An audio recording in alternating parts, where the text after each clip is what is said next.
जिससे गोत्र कर्म की वजह से हम ऊपर नीचे जन्म लेते हैं। उच्च गोत्र और नीच गोत्र,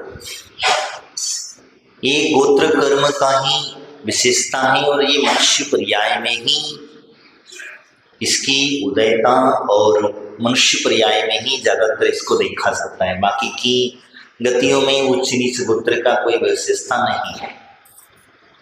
देवगति में जाओगे तो वहां भी कोई सी गोत्र ऊंचा नीचा कोई देवा तो सब देव है, लेकिन अपनी अपनी कर्म की विशेषता से वहां पर जो है राजा आदि की व्यवस्था। यहाँ कर्म जो लगाया जाता है नीच गोत्र और उच्च गोत्र। उच्च नीच गोत्र क्या है?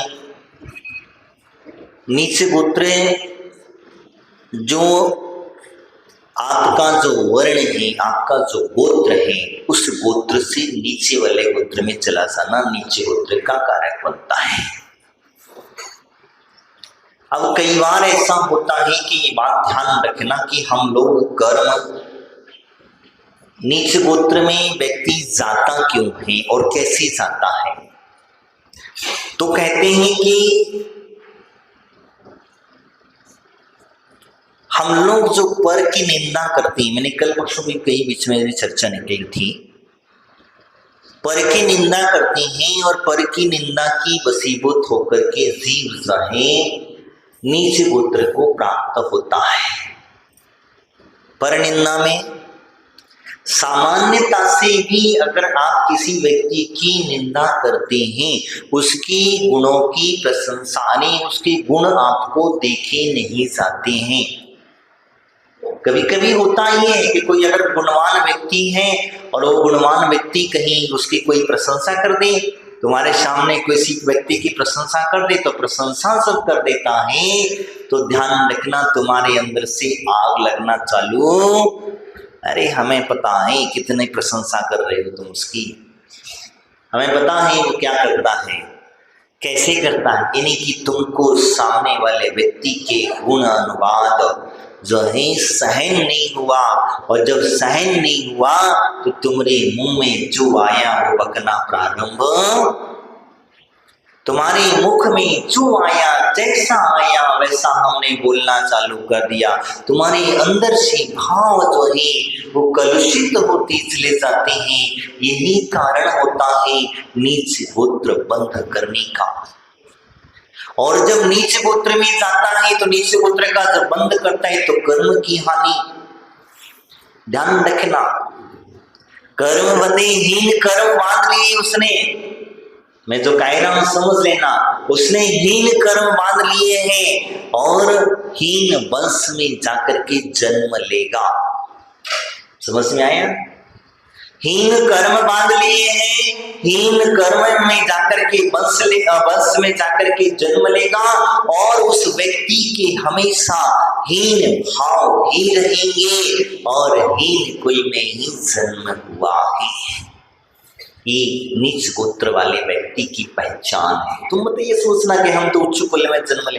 अब कई बार ऐसी घटनाएं जब घटती हैं आपके जीवन में, इसलिए मैं इसे निकाल रहा हूं कि अगर आप अपने घर में हीन भावना वाले व्यक्ति को लेकर के आओगे, अगर आप हीन वंश वाले व्यक्ति को लेकर के आओगे, अगर तुम हीन वास्तविकता कुल वाले व्यक्ति को लेकर के अपने घर में लेकर के आओगे, तो तुम कहां उच्च कुलीन बचोगे?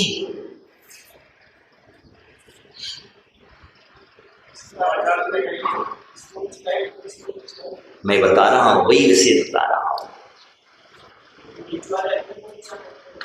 नीच कुल का विशिष्टा जो ध्यान में रखना, जिसका नीच कर्म है,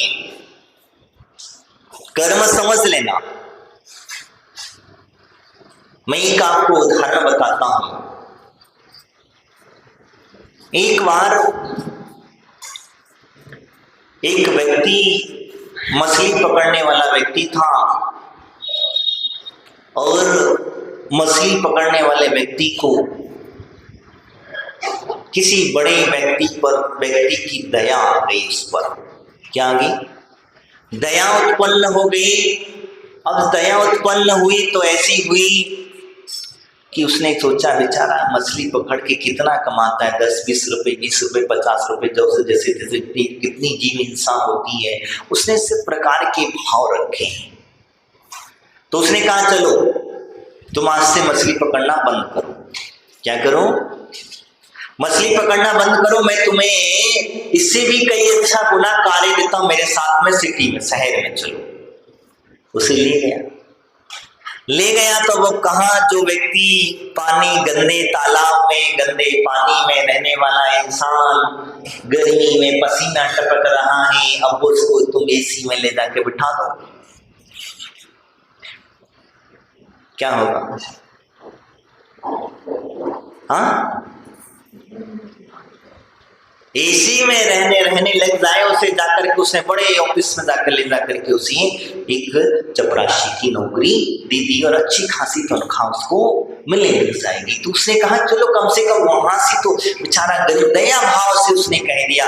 अब उसे नौकरी दे दी तो क्या हुआ है, अब नौकरी मिल गई तो बाबूजी वाला सूट बूट बट पहन करके सब आया और आकर के पहले दिन ही जैसे ही ऑफिस में पहुंचा, क्या हुआ? पहले दिन ऑफिस में पहुंचा, ऑफिस में पहुंच करके जैसी ठंडी हवा लगी और वैसी की और रहन सहन और साफ सुथरा सब सुगंधित और एकदम बढ़िया सा इतना बंगला देखकर, उसको ऑफिस को देखकर इसमें से स्मेल आ रही थी। किसकी? परफ्यूम की। मैं तो स्मेल ही कहता हूँ, क्या कहूँ, सुगंध थोड़ी ना कहूंगा। सुगंध आ रही थी जिसकी चाहे बड़े बड़े सुगंधित छिड़काव, तो उसमें जाकर के उसे जाकर की फाइल इधर से उधर करनी, कुछ नहीं करना था, इस फाइल से उस फाइल, बस इस टेबल से उस टेबल पर देना था, इतना ही काम था। बेचारा एक दिन तो जैसे तैसे सहन कर लिया, 2 दिन कर लिया, 3 दिन, 8 दिन में तो वो 8वें दिन जाकर के बीमार पड़ गया। क्या हुआ? बीमार पड़ गया। और जब बीमार पड़ गया तो डॉक्टर के पास में लेकर के गए और ले जाने के बाद में डॉक्टर भी परेशान, इससे बीमारी तो कुछ है नहीं है, और लेकिन है तो बीमार, बीमारी कुछ नहीं है इसे, आखिर बात क्या है? तो उसके पिता को पता चला कि मेरा बेटा बीमार है, तो चलो हम उससे मिले आते हैं। तो पिता का काम तो वही था, वही मछली पकड़ना, बेचारे को क्या करता, जैसे तैसे करके उसने विचार करके, तो पिता वहां से चल करके आया, और चल करके आने के बाद में अब वस्त्र तो कहाँ, बाबूजी वाले तो थे नहीं, बेचारे गरीबी की हालत वाला, वही वस्त्र पटे मछलियों के, मतलब लथपथ वाले, पसीने से लथपथ वाले कपड़े, और कपड़े जैसे उसने बेटे को देखा, बेटा बेहोश पड़ा है। डॉक्टर कह दे इसको बीमारी कुछ समझ में नहीं आ रही। उसने कहा तुम सब हटो बोले यहाँ से। बोले क्या है? हटो बोले यहाँ से। उसने अपना गमछा उतारा और उसके मुंह पे धर दिया, 5 मिनट में छटपटा के उठ के बैठा हो गया। क्या हुआ? इसको कहते हैं नीच कर्म। समझ में आया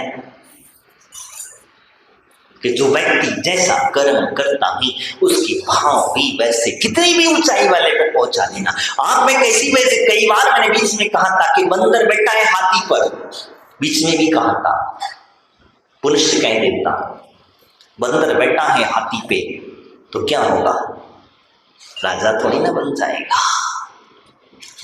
अब बंदर अपने आप को राजा समझने लग जाए तो बात अलग है, कितना भी समझ ले, लेकिन बंदर तो बंदर ही रहेगा। क्या? बंदर तो बंदर ही रहेगा। तो नीच कुल वाला व्यक्ति कितने भी बड़े ऊंची लोगों की संगति में आता है, और तुम कितनी बड़ी भी ऊंचाई पर पहुंचा था, लेकिन जिसका जन्म जिस जाति में हुआ है, जिस कुल में हुआ है, वो कुल के संस्कार उसके छूटते नहीं हैं। अब तुम कहते हो हमारे घरों में, कई घरों में आज हमारे बोलना नहीं चाहिए, विषय निकला इसलिए कह रहा हूं, कई घरों में हमारे माताएं बहनें ले आए हो तो मुझे बताओ क्या वो उच्च कुल हो गया? क्या वो उनका कुल बदलेगा? और क्या आप उनको ला करके जैन बना लोगे? मैं ध्यान रखना। और तुमने कुछ नहीं किया है, मैं जो कह रहा हूं, आपने अपना हीन कर्म बंद कर लिया। मैं आगे बता दूंगा आपको और क्यों क्या परिणाम होता है। आपने अपना हीन कर्म का उदय, क्योंकि आपने हीन कर्म वाले व्यक्ति के साथ में संबंध जोड़ लिया है, इसका मतलब यही है कि आपका भी हीन कर्म का बंध हो चुका है, आपका वंश आपने मिटा दिया। बताओ कौन से वंश कहलाएंगे तुम्हारे? अभी तो शान से कहते हो हम वैश्य हैं, हम जैन हैं, हम क्षत्रिय हैं, हम ब्राह्मण हैं, लेकिन अब कौन से कहलाओगे? हाँ, कौन से कहलाओगे? बस परंपरा खत्म। इसलिए कहा उन्होंने वंशहीन हो गए आप लोग। आपकी जो परंपरा है, आपके जो घर है, आपके घरों में कोई तीर्थंकर का जन्म नहीं होगा। आपकी वंशावली के अंदर में किसी भी तीर्थंकर महापुरुष का जन्म नहीं होगा, ये ध्यान रख लेना। तुमने अपनी वंश परंपरावली खत्म कर ली। अब आप कहेंगे हमने तो उसे नमकार मंत्र सिखा दिया, हमने ये सिखा दिया, हमने वो सिखा दिया। अरे तुमने कुछ नहीं सिखाया, वो अंत में वही गिनेगा। एक नौटंकीकार था, नाटककार। नाटक कर रहा था और नाटक करते करते उसे हर धर्म का वो नाटक अभिनय करता था, तो उसे कोई पहचान ही नहीं पाता था कि किस धर्म का, किस जाति का व्यक्ति है। अब कोई आदमी पहचाने तो कैसे पहचाने? हिंदू में गया, हिंदू के जैसी नाटक करने लग जाता, मुसलमान में गया, मुस्लिम के जैसी सिख में गया, सिख जैसी साधु जैन में गया, जैन की जैसी पद्धति नौटंकी करने करते एक दिन उसी कुछ लोगों ने कहा कि आखिर है कौन सी जाति का ये आदमी, आखिर है तो है कहाँ का? तब के एक बात उन्होंने कहा, अगर इसे पहचानना है तो बोले इसको पहचानने का दूसरा तरीका है। बोले इसको कैसे पहचाना जाए, कैसे समझा जाए कि ये इसी जाति का व्यक्ति है? तो रात्रि में जब सो गया, सोने के समय अचानक से उसकी छाती पर एक ने उठा के बड़ा सारा पत्थर धर दिया, और जैसे ही उसके मुख से निकला एक ही नाम, उसी से पहचान लिया कि हाँ ये इसी जाति का है। जब संकट में सर्वप्रथम वो नाम याद आ सकता है, स्मरण आ सकता है, तभी सब पकड़ में आ सकता है कि किस जाति का है ये। क्योंकि वो अपनी चीज, अपनी भाव, अपने संस्कार जन्म से वो लिए हैं, तो ब्लड के अंदर में संश्लेषण बन गया है, वो कभी छूटने वाला नहीं है। मैंने बीच में एक और उदाहरण बताया था, किसी व्यक्ति का ए पॉजिटिव है और किसी को बी पॉजिटिव वाला ब्लड चढ़ा दोगे तो क्या होगा? ए पॉजिटिव को बी पॉजिटिव ब्लड चढ़ा दोगे तो क्या होगा? और दोनों को जब मिक्स कर दोगे तो क्या बनेगा? कौन सा ब्लड बनेगा बताओ? तो कहीं ना कहीं गड़बड़ मिक्स हो जाएगा, और जब मिक्स हो जाएगा तो यानी कि हमारी ताकत जो है वो खत्म हो जाएगी। इसी वजह से ध्यान रखना, क्षत्रियों का खून क्षत्रिय जैसा नहीं रहा, वैश्य का खून वैश्य जैसा नहीं रहा, शूद्र का खून शूद्र के जैसा नहीं, क्योंकि तुमने मिक्स वाला बना ली। अब तुम्हारे भाव ही नहीं रहे, क्योंकि अब क्या होता क्या है, वैश्य का कर्म वैश्य किया करता था क्योंकि वो निपुण हुआ करता था, आज शूद्र भी वैश्य का कर्म करने। तुम्हारी ये मिक्सिंग की बदौलत है, ये तुम्हारे अंदर में जो मिक्सिंग हो गई है, ये मिक्सिंग की बदौलत है। क्षत्रिय का कर्म जो है शूद्र कर रहा है, तो क्या कारण है? उसके अंदर में ऐसे भाव कैसे उत्पन्न हो गए? वो क्षत्रियता के भाव, क्योंकि कहीं ना कहीं मिक्सिंग हुई है, और जो मिक्सिंग हुई है इसी का ही परिणाम है, इसी का ही परिणाम है। तो इसलिए मैंने आपसे कहा कि हमारे अंदर में जो हीन कुल की जो व्यवस्था होती है, वो हीन कुल में ही नीच कुल में हम जन्म लेते हैं। तो नीच कुल का व्यक्ति जो होता है वो वह सबसे पहले तो कर्म बांधता है, हीन कर्म। कौन से कर्म बनता है? पर की निंदा करी, दूसरे की निंदा करी, दूसरे के बारे में गलत सोचा, किसी की प्रशंसा के गुण हमें सहन नहीं हुए, हमने अपनी वास्तव समझ में नहीं आया, उसकी हीन कर्म बांधा, और हीन कर्म की बांधने से हीन वंश में गया। कहाँ गया वो? हल्के वंश में जाकर के जन्म ले। तीर्थंकरों के वंश से नहीं बन पाओगे, तुम भले ही कहते रहो,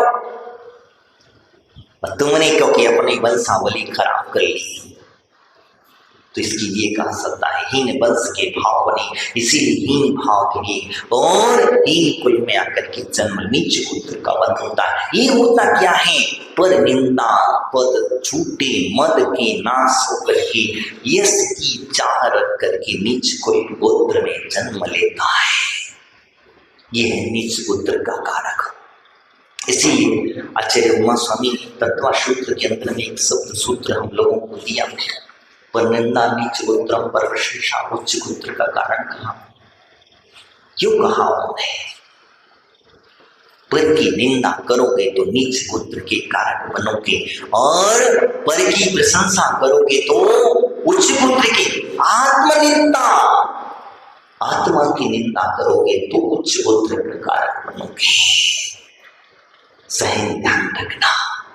इसीलिए मैंने आपसे कहा कि वास्तविकता यही हमारे नीच गोत्र का कारक बनता है। उच्च गोत्र में कैसे जाता है? उच्च गोत्र में जो जाता है, ऊंची गतियों में जो जाता है, ऊंची गति में उच्च गोत्र की जो प्राप्ति होती है, ऊंचा कुल प्राप्त होता है, जिसको कहा सकते तो वही है उच्च कर्म का बंध हुआ। क्या हुआ? उच्च कर्म का बंध हुआ। अच्छे कर्म, उच्चे जाति के जो अंतर हमने कर्म बांधे हैं, इसमें कहा था गोत्र कर्म, उच्च गोत्र कर्म का बंध हुआ, और उच्च गोत्र के साथ में उसके भाव सब होते हैं, तो वही वंश हीन में नहीं जाएगा। हीन वाले वंश में जन्म नहीं लेगा, वो अच्छे वंश में जन्म लेगा। वही व्यक्ति के ध्यान रखना, अच्छे वंश में जाकर के जन्म लेगा, और अच्छे वंश में जाने के बाद में उसके भाव जो है हीन भाव नहीं होंगे, उसके भाव उत्कृष्ट होंगे, अच्छे अच्छे होते चले जाएंगे। और इसी प्रकार से कुल की हानि जो है वह हीन कुल में जन्म, मिक्सिंग वाले कुल कला मुनि महाराज नहीं बनेगा, उच्च गोत्र में नहीं जाएगा। ध्यान रखना। जो मिक्सिंग आज हमारे समाज के अंदर में एक सबसे बड़ा दुष्व्यवहार हो गया है, इसके अगर जन्म इस वाला व्यक्ति कभी उच्च गोत्र में नहीं जाएगा, क्योंकि इसके भाव क्या होती? जिन दीक्षा धारण करना के। तो जिन दीक्षा लेने वाला व्यक्ति कभी भी अंतर जाति कुलीन वाला व्यक्ति, शूद्र जाति वाला व्यक्ति को दीक्षा लेने के भाव नहीं होते हैं, संयम ग्रहण करने के भाव नहीं होते हैं। उसी वास्तविकता में कह सकता है जगत पूज्यता के जन्म संतों की संगति करने के भाव नहीं होते। अब आपने यहाँ विचार कर लेना कि जो आप नहीं महाराजों से तो दूर दूर भग रहे हो, थोड़ा थोड़ा विचार कर लेना, चिंतन कर लेना कि तुम महाराज बात में आए कि उनसे दूर दूर भगने की कोशिश करते हो, महाराज के पास नहीं आते, महाराज की संगति में नहीं, यानी कि तुम्हारे अंदर में कहीं ना कहीं हीन भावना पनप रही है। तुम भले कहते हो हमारे अंदर में कुछ, तुम्हें क्या पता है अंदर किस कोने में किस तरीके से टिमटिमा रहे हो? कहीं ना कहीं तुम्हारे अंदर हृदय में कहीं ना कहीं वो हीन संस्कार तुम्हारे ऊपर पड़े हुए हैं। इसी वजह से आप अच्छी संगति वाले व्यक्ति के पास नजदीक नहीं जाते हो, क्योंकि साधुओं की संगति अगर आप करोगे, साधुओं के पास जाकर के भक्ति आराधना करोगे, उनकी विनय भक्ति करोगे, तो उनके गुण तुम्हें प्राप्त होंगे। तो निश्चित है इनके पास जाने का रीजन क्या है, इनके पास बैठने के रीजन क्या है, इनकी बात में चर्चा करने का रीजन क्या है, इनकी चर्या को देखने का रीजन क्या है? इनका रीजन यही है। सबसे बड़ा रीजन मैं कहता हूं कि आप इनकी संगति में आने लग जाओगे, इनके पास बैठने लग जाओगे, इनकी सेवा अर्चा करने लग जाओगे, एक ना एक दिन तुम उन गुणों को अवश्य प्राप्त कर लोगे। नहीं करो, नहीं बैठोगे, नहीं आओगे, नहीं चर्चा करोगे, तो तुम ध्यान रखना अभी तो थोड़े बहुत तुम्हारे मंदिर या भगवान के पास आने के थोड़े बहुत भाव है नहीं, अगले भाव में ये भी मिलेंगे कि नहीं मिलेंगे इसकी भी कोई गारंटी नहीं है, क्योंकि आपके अंदर में गुणों की वृद्धि कहाँ कर रहे हो, आप तोड़ कम कर रहे हो। थोड़े बहुत जो गुण हैं, अच्छे गुण हैं, उनको और हम मिटाते जा रहे, हम और इनसे दूर भागते जा रहे। यही कारण मैंने आपसे कहा तेने की वास्तविकता कहा जाता है। जो उच्च गोत्र का बंद करते हैं वो कैसे करते हैं? दीक्षा लेने के भाव, संयम के भाव होते हैं। उच्च गोत्री की विशेषता है, दूसरे की निंदा नहीं करेगा वो, अगर बल गई तो उसको कर कुछ दिख भी रहा है, अगर कुछ उसे कुछ समझ भी रहा है कि ये व्यक्ति गलत है तो वहां पर मौन हो जाएगा, लेकिन उसके बारे में गलत शब्द नहीं कहेगा कि व्यक्ति गलत है। देख करके भी वह गलत नहीं करे। अब आप कहोगे कि महाराज अगर सामने कोई गलत कर रहा है और हम उसको गलत ना, भैया वो अपने कर्म कर रहा है, तुम क्यों अपनी कर्म मानते हो? मैं आपसे पूछता हूं, वो अपने कर्म काट रहा है या कर्म बांध रहा है, तुम अपने क्यों कर्म बांधते हो उसकी कर्म उड़ना करके? तुम उसे देख करके अपने क्यों परिणाम खराब करते हो? कहीं ऐसा तो नहीं कि तुम्हारा नीच कर्म का बंध तो नहीं हो रहा, कि कहीं नीच कर्म का उदय तो नहीं आने वाला है? क्योंकि आने वाला भविष्य कहीं ऐसा तो नहीं है कोई नीच कर्म का, अंतराय कर्म का, हम जिसका चर्चा करें रुद्र कर्म का बंध होने वाला तो नहीं है कहीं। इसलिए हमारे भाव ऐसे परिवर्तित तो हो रहे हैं, इसलिए थोड़ा सा विचार करना, चिंतन करना। इसलिए कहा जाता है कि दीक्षा लेने के भाव होते हैं। हमें आप जब भाव की बात आई तो इसलिए मैं एक विचार आता है। पूज्य गुरुदेव विपुल सागर जी महाराज के जीवन की चर्या आपको बताता हूँ। आज तारीख के हिसाब से देखा जाए तो उनको 1 साल पूरा हो गया।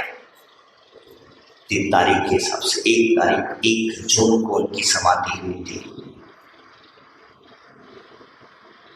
अयोध्या के अंदर ही चतुर्विध सुन के अंदर में त्याग के साथ अपने मोक्ष मार्ग पर पड़े थे। उनके जीवन की घटना स्मरण याद आया। जिसका जब गुरुदेव ग्रस्त जीवन में थी और गुरुदेव के भाई और थी और एक पटवारी, तीनों बने अपनी दुकान पे हमेशा बैठते थे। भाव जिसको कहते हैं, तीनों जने जब कभी बैठते थे और कभी भी चर्चा करते थे तो चर्चा उनकी जब सभी बाकी चर्चा नहीं होती थी, फालतू की बेफिजूल चर्चा नहीं करते थे। वो चर्चा होती थी तो जब कभी भी होती थी धर्म की चर्चा होती थी, जिस धर्म के बारे में चर्चा किया करते थे। तो चर्चा करते करते तीनों भी आपस में एक कहते हैं जब देखते हैं कौन पहले दीक्षा लेगा, क्या लेगा, कौन पहले दीक्षा लेगा, कौन संयम के मार्ग पर पहले बढ़ेगा। और तीनों में आपस में चर्चाएं चलती रहती थी। तीनों कंटिन्यू जब भी कोई व्यक्ति बात हुई दीक्षा की पहले लास्ट में मुकाम का दीक्षा पे जरूर अटक जाता था। यही कारण था कि उन्होंने 40 साल तक दीक्षा के पहले भी ब्रह्मचर्य व्रत का पालन किए। मैं जो आपको बताने चाह रहा हूं, घर में रह करके घर गृहस्थी का कार्य करते हुए भी तब भी वह तीनों के तीनों जाए वह ब्रह्मचर्य व्रत का पालन करते रहे। बड़े भाई तो कब निकल गए पता ही नहीं चला। देखो संयम के भाव यहाँ तो चर्चा ही कर रहे थे। बड़े भाई उनके जो थी वो तो पता ही नहीं गए गुरुदेव के दर्शन करने के लिए, धर्म सागर जी महाराज के दर्शन करने के लिए गए थे। और दर्शन करने के बाद में पता नहीं क्या भाव आया, उन्होंने कह दिया वही गुरुदेव से कि गुरुदेव आपकी बड़ी कृपा दृष्टि होगी, आपकी बड़ी अनुकंपा होगी कि मैं दीक्षा लेना चाहता हूं। धर्म सागर जी महाराज ने उनकी तरफ देखा और देखकर पता नहीं क्या उनको, मैं महाराज बहुत निमित्त ज्ञानी थे, वो कभी अपने मुख से किसी से कुछ के बारे में नहीं बताते, लेकिन मैं तुम्हें आपको बता रहा हूँ क्योंकि उन्होंने देखा और देखते क्या हुआ, धर्म सागर जी महाराज ने उन्हें यहाँ कर दी, तुरंत चुल्ल दीक्षा के लिए यहाँ कर दी। बताओ घर से आए थे मात्र दर्शन करने के लिए और यहाँ तो घर में रोज चर्चा होती थी, खाली मंदिर दुकान में बैठ करके चर्चा होती थी कि हम धर्म ध्यान करेंगे, दीक्षा ग्रहण करेंगे, अब हम शादी नहीं करेंगे चाहे कुछ भी। अब तुम्हारे बच्चों की शादी नहीं होती तो ऐरी गहरी कानी कोनी कहीं की भी किसी जाति की है, कौन सी है, किस कुल की है, कहाँ है, बस पकड़ कर ले आओ, बच्चे की शादी करा दो, कुल की शादी। क्या होगा, किसका नाश किया,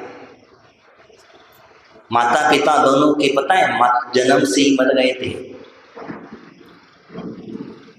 पिता पहले खत्म हो गए थे और माता कुछ 8 साल के रहे होंगे। महाराज जी जो है छोटे जो थे तो वो तो चल बसी काकी के यहाँ पले बसे पड़े हुए। सब भाव देखिए, तो जिसकी भाव की चर्चा, क्योंकि जिन दीक्षा लेने के भाव होते हैं उन्होंने दीक्षा ले ली, बड़े भाई ने दीक्षा ले ली, छोटा भाई भी व्रती बन गया और कुछ दिनों के पश्चात 40 साल की उम्र मुजफ्फरनगर के अंदर में उन्होंने दीक्षा के भाव प्रकट कर दिए और ले लिए। वही दीक्षा धर्मसागर जी महाराज के पास गए।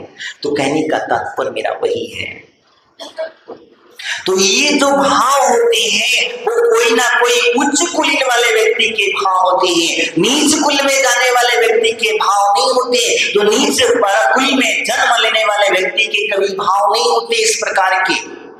और हमारे आचार्यों ने स्पष्ट कहा है, क्षत्रिय, वैश्य और ब्राह्मण, ये जो है 3 जातियां उच्च कुलीनवादी व्यवस्था कही है, यानी ये उच्च कुल है, लेकिन मिक्स मत करना। उच्च कुल है जरूर, लेकिन मिक्स मत कर लेना।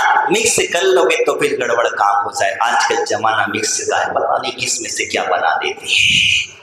कितने फ्रूट तो ऐसे आने लग गए हैं कि जड़ किसी और की है, बीच का तना किसी और का है, फल किसी और का है। तो ऐसे वाला व्यक्ति काम नहीं चलेगा, इसमें तो सब बिगड़ जाएगा काम। 3 जो वर्ण व्यवस्था कही, क्षत्रिय, वैश्य और ब्राह्मण, ये तीनों भी दीक्षा ले सकते हैं, ये तीनों को भी, लेकिन शर्त वही है कि पूरी श्रद्धा होना चाहिए। पहले जो क्षत्रिय, अभी के क्षत्रियों की बात नहीं कर रहा मैं, अब तो पानी बन गया, क्षत्रियों का खून रहा ही नहीं, मिक्स वाला खून हो गया है।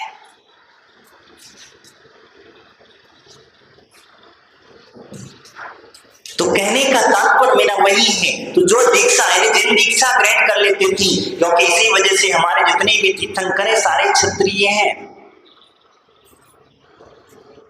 राज्य भी किया, शासन भी किया, सब कुछ किया लोगों के बीच में रह करके, और अंत में उन्होंने दीक्षा को भी ग्रहण किया और कर्म कपा करके मोक्षता को भी प्राप्त कर लिया। यही कारण होता, तुम्हें हमसे कुछ कह रहा था, यानी कि जिन दीक्षा को उच्चारण करके वाला अच्छी आचरण, योग आचरण करता है, अच्छी आचरण करता है, गलत आचरण नहीं करेगा, चोरी चपाटी नहीं करेगा, वेश्यावृत्ति आदि नहीं करेगा, इस प्रकार से वह कहेगा। इसीलिए मैंने आपसे कहा कि वास्तव अच्छे आचरण करने वाला, इसकी पहचान होती है ध्यान रखना, जिसकी आचरणों में पहचाना जा सकता है, आचरणों को देख करके समझा जा सकता है कि व्यक्ति का गति आने वाली क्या है और ये कहां जाने वाला है। अगर व्रत नियम संयम तोड़ने के भाव हो जाए, रात में खाने पीने की भाव हो जाए, तो समझ लेना कि तुम्हारा नीचे का ही सिस्टम चल रहा है। और अगर व्रत नियम लेकर के अगर और ज्यादा लेने के भाव हो जाए, तो समझ लेना ऊपर के भाव चल रहा है। बस इसी से पहले कोई दूसरा नहीं बताएगा, कोई दूसरा थर्मामीटर आपको नहीं देगा। थर्मामीटर आपके पास में और आप कब है, आपको लगाना है, अपने अंदर अपने आप को देखना है, आप अपने आप ही लगा लेना। जहां नीचे की ओर के भाव बनने लग जाए, उस समय पर अपने आप से कह देना, अरे कहां जा रहे, तुम्हें तो ऊपर चलना है। ये ऐसे छोटे भाव रख करके क्या होने वाला है, कुछ नहीं होने वाला। तो इसीलिए मैंने कहा अच्छा आचरण करने वाला उच्च पूज्य कुल में जन्म।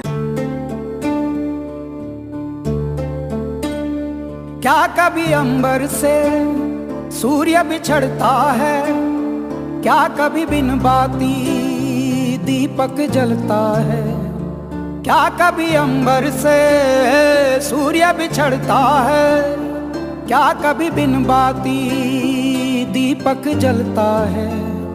कैसी है ये अनहोनी, हर आँख हुई रंग, छोड़ गया जो तू कैसे जिएंगे हम।